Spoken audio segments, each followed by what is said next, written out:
Hi folks. Well, this video is all about making a thermistor in a glass tube. The reason we're doing this is to protect the thermistor connections so you can put it in water and actually measure temperatures. So first we start with the glass tube.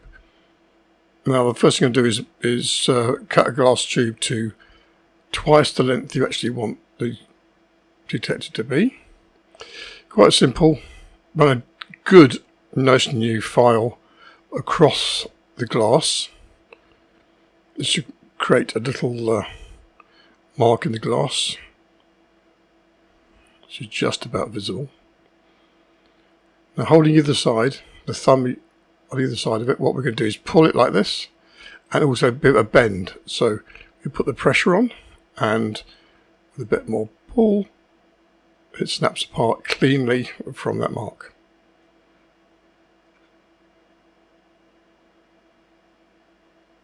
So now we have the length we need.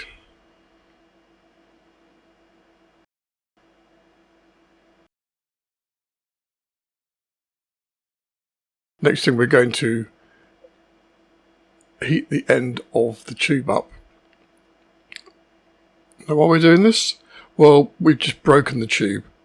This leaves a sharp edge, and we don't really want the sharp edge to either cut our fingers or actually cut into the wires that are going to be fed through this. So it just helps round the ends off. Now on the right you can see a lollipop stick in water and a piece of padding, which is actually a piece of toilet roll. Now the idea of this is you can push the wet lollipop stick, not with water on, you'll see it being dried off in a minute. But you can push it against the end to just slightly curve the end in to make it slightly more rounded. And here we go. First, take off the dribbles and pushing it against the end, although it does make some burn, will help round the edges. And as you can see, we get a yellow glow around the tube. This is because it's sodium glass and thus giving off the colour yellow for sodium, as one would obviously expect. Now, having cooled it all down, we can now mark off this halfway point. In this case, it will give us two devices 10 centimeters long. Our real one we use is actually over 300, but it's much more difficult to show in the video. That's why we're doing it for a short one. Now if you notice, we have a gas flame here again, and we're looking at that central mark.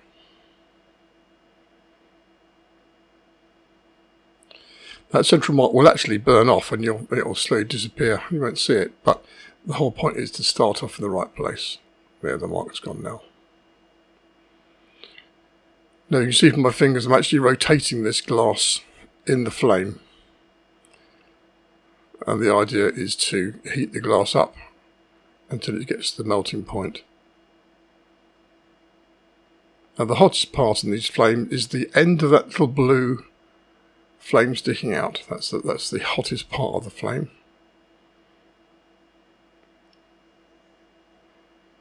And once again you can see there's the yellow halo around the actual outside of the glass.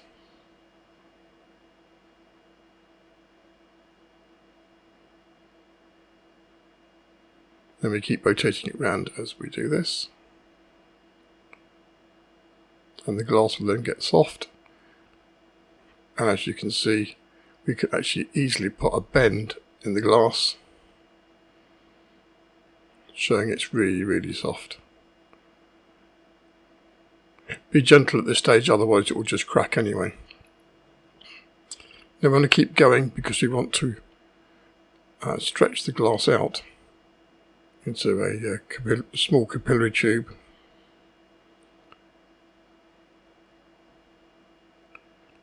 And so we still rotate it around as we heat it up and it's just about to go.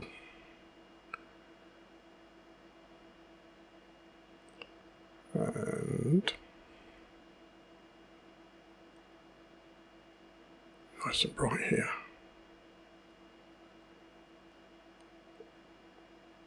There we go. It's starting to get really, really soft.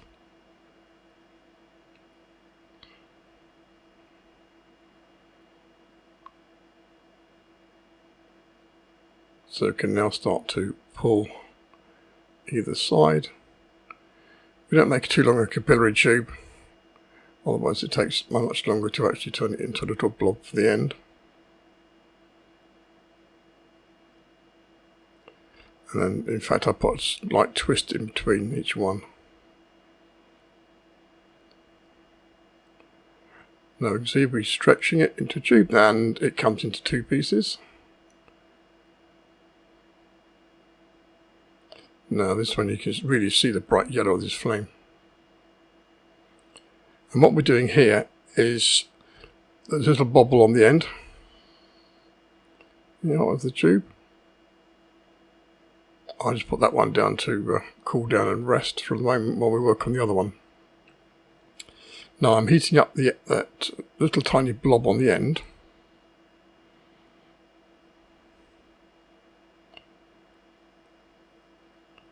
And I'm pushing it against this damp piece of wood. Means it forms it so it doesn't actually have a point on the end. Which is quite nice because then it means it doesn't stab you. And also doesn't drop, if you drop it into things, it doesn't actually tend to break so easily. It's much nicer with a thicker rounded end.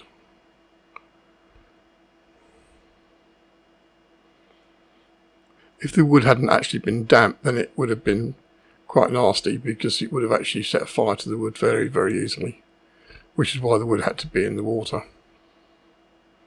In fact, the wood had been soaking for about 5 minutes before we started this. So now we'll swap over.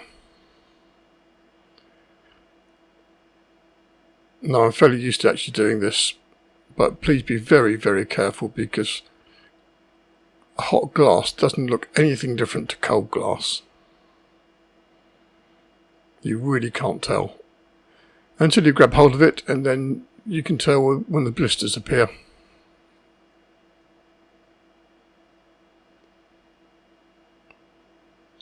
So always let your glass cool down. So I'm doing the same thing here, heating the end up, making sure the wood doesn't actually dry out.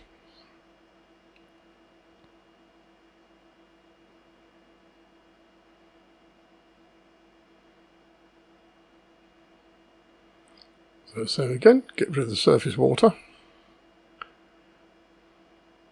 And now I can flatten the end.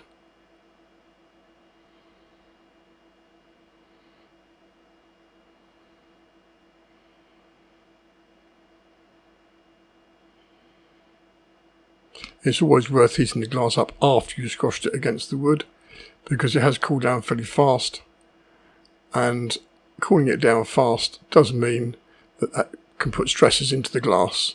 So reheating the glass back up relieves those stresses. So that's that done.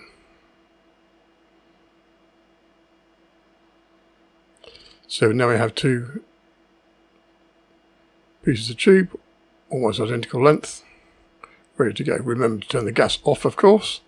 You don't want to burn yourself. That's all too easy to do.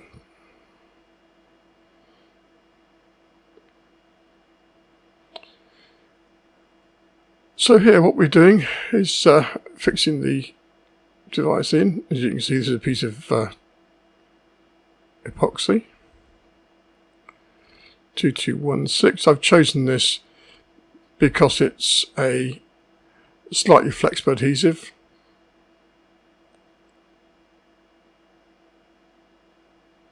You probably saw the little spade stick for ice cream come out of that container. It doesn't come with it. It's just one I've used before. It's easy to mix with and place in place. So this is the two-part As you can see, there's a little ring on that one because I know I've got a tiny blob. You'll see it very small in a minute. And this is part A, slightly different colour.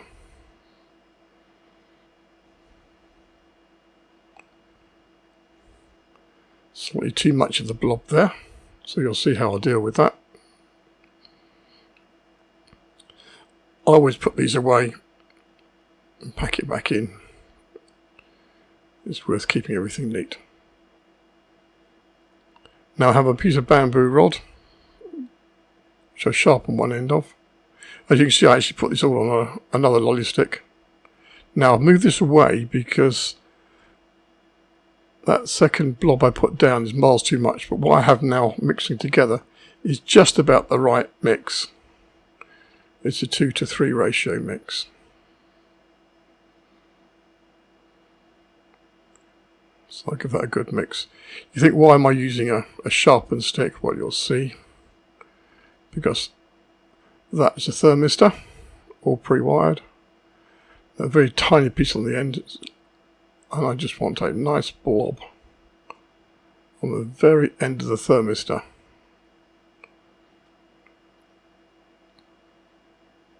Now remember, these glass tubes have cooled down for quite a while. Now insert the thermistor down to the end, and that blob will now engage with the end of the tube, and that glue will now set quite nicely, holding that thermistor in place at the end of the tube. The glue also gives a better thermal transfer rather than just having a resting of the glass on glass. And this is a good time, of course, to clear up the mess. All down to my fault of not actually looking at where I was dropping the glue. And now, as it's about to say, you wait for 12 hours. Why 12 hours? Because that's the full cure time of the 2216 glue. Now, having had that, we'll take a piece of heat shrink. Now, preferably this is the one with the glue in the middle. And we thread the heat shrink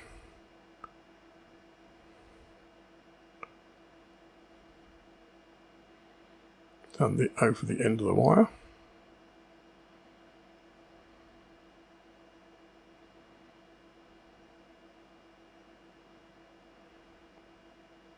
It's really good if you happen to be an octopus to put this in.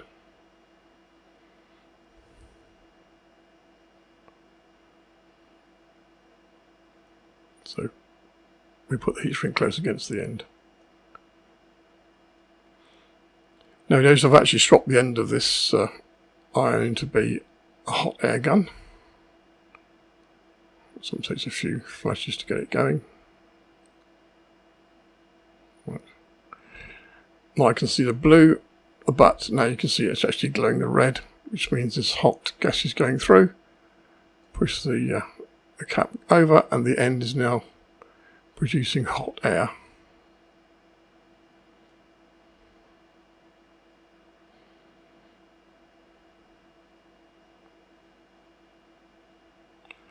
That lets me shrink the heat shrink sleeving onto the wiring.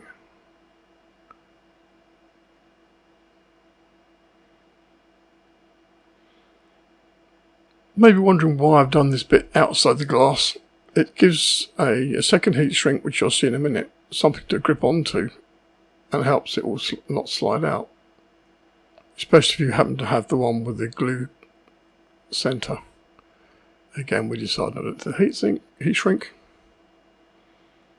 Cut it to length. This time it's slid over the glass.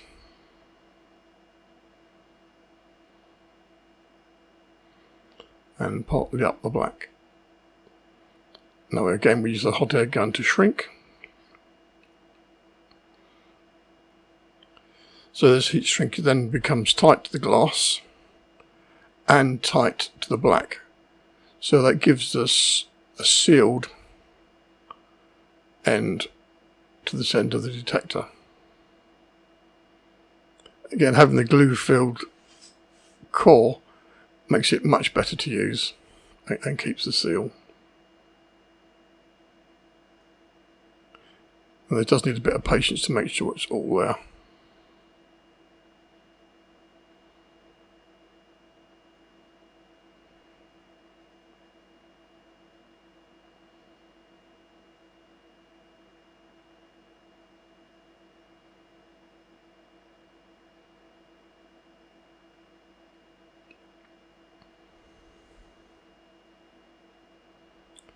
Give it a little quick squeeze around there. Careful, otherwise you can burn your fingers, but it does make sure it's really tight against the black. Remember again to turn the iron off.